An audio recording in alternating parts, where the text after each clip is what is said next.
හෝඩින් තැනට නෙළුම් මල් වසන්තය උදා වෙලා. ඔව්. ඉතින් හැමෝම මේ දවස්වල කතා වෙන නෙළුම් මල් ගැන ඔයාලත් එක්ක ටිකක් කතා කරන්න මම හිතුවා.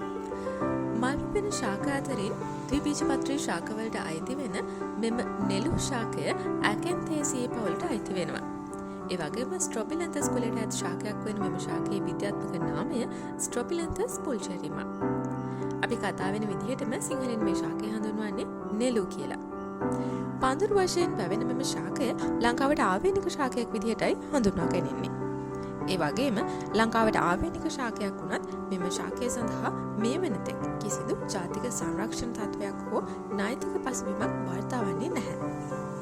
ලංකාවේ හෝටන් තැන ජාතික වනෝද්‍යානයේ පිහිටි මේ නෙළු මල එහි අතිශය දිගු මල් පිපෙන චක්‍රය සඳහා තමයි ප්‍රසිද්ධ.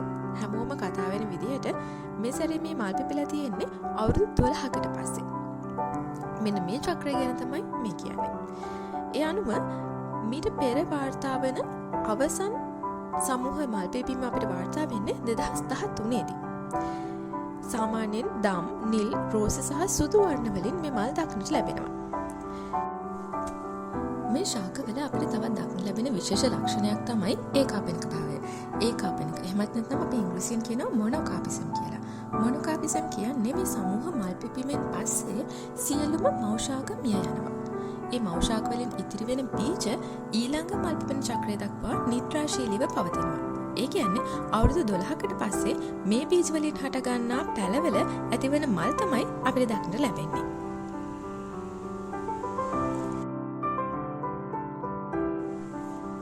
ඔයාලා හැමෝටම ආදරෙන් මතක් කරනවා එකතු වෙන්න වොයිස් විත් YouTube පිටුවත් එක්ක.